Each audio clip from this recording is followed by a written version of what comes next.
Shalom, this is Amariyahu. I want to talk to you briefly about this word insight, and I'm going to give you a few scriptures and also give you the meaning of it. In the Strong's, insight is sakal, and I'll go to that word really quickly so that you can kind of get a taste of what it means from the Strong's anyway, and we will go to it at this moment here. Let's see.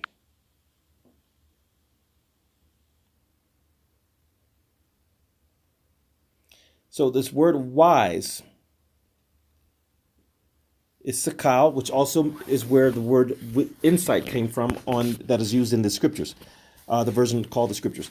And so it means to be prudent, wise, circumspect, wisely understand, prosper. That's some of the meanings that come out of this word.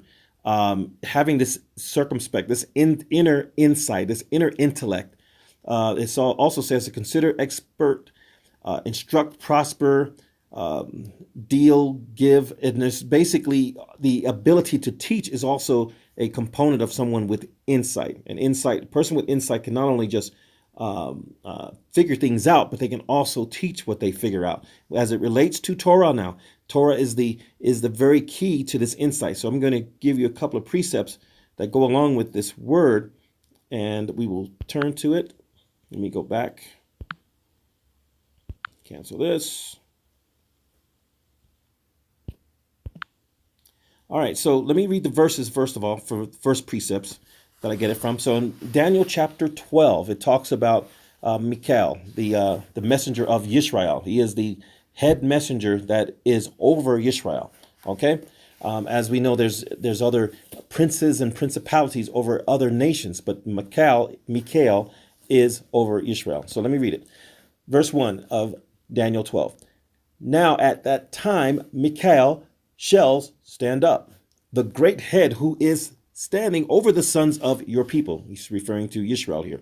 And there shall be a time of distress, such as never was since there was a nation until that time. And at that time, your people shall be delivered, everyone who is found written in the book.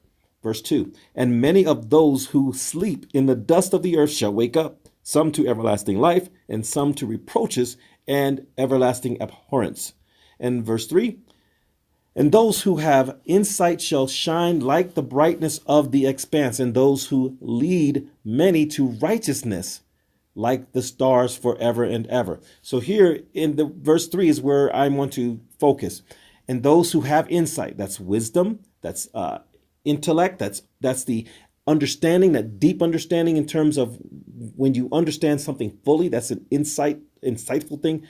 Also, it talks about ones who are able to share that insightfulness or share that insight with others, as in leading many to righteousness, as it says here in verse 3.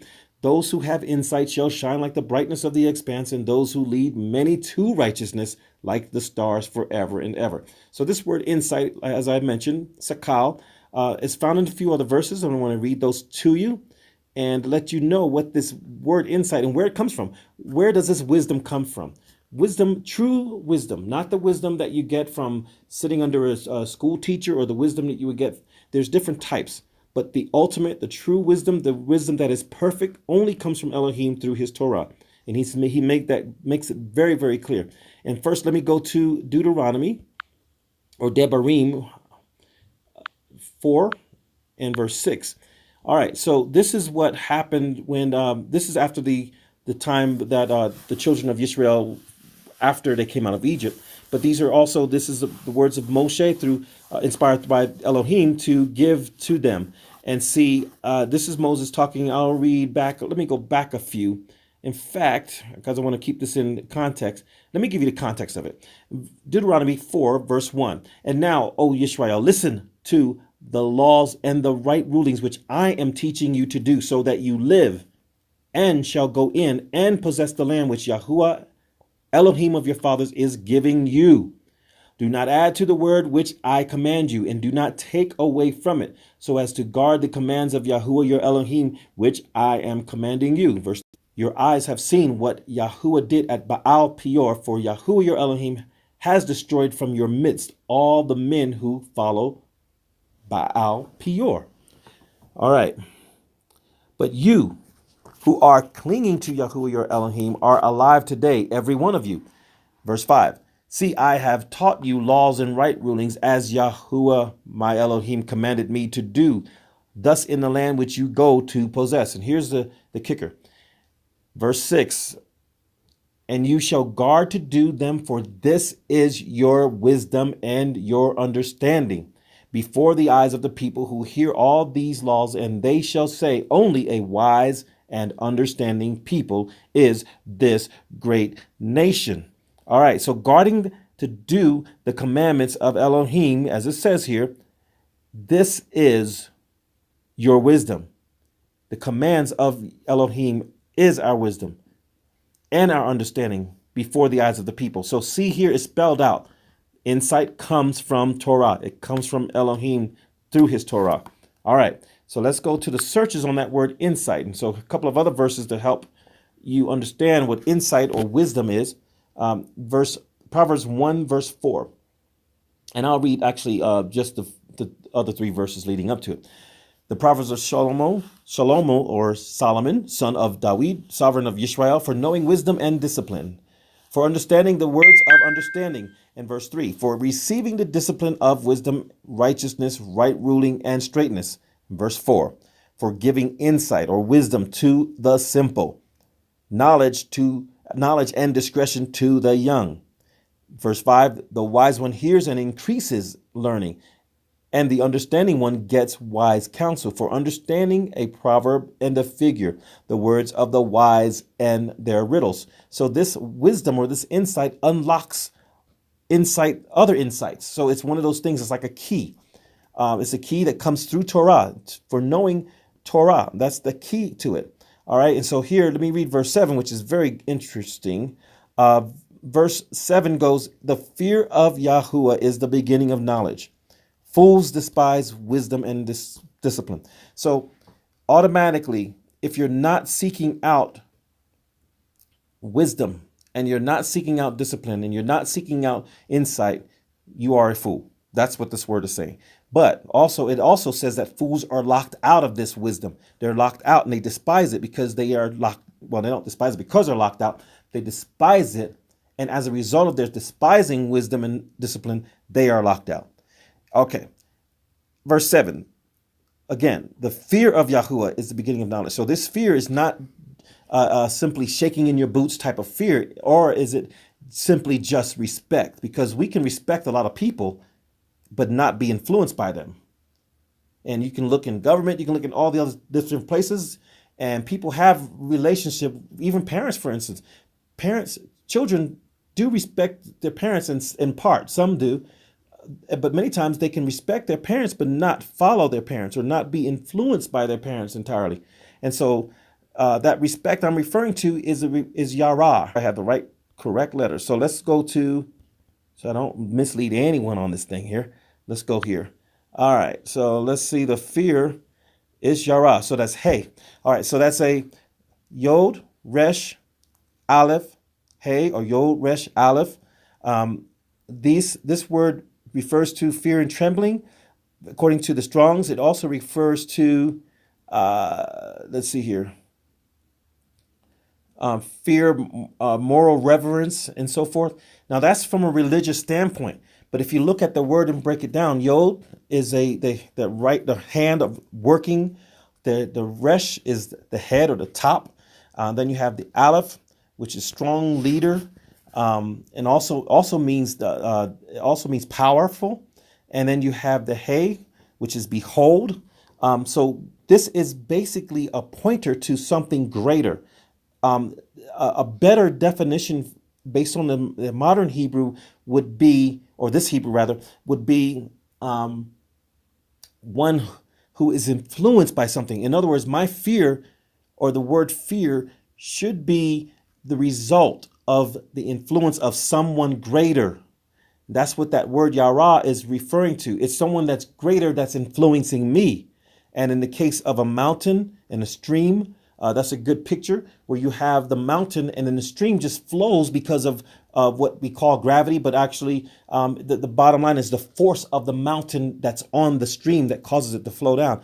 That's the kind of that's the connotation of fear that we're referring to, I'm referring to here in this reading, the fear that actually causes you to be under the influence of someone greater, in this case, Elohim. So let's go back to that verse where I read verse 7. The fear or being under the influence of Yahuwah is the beginning of knowledge.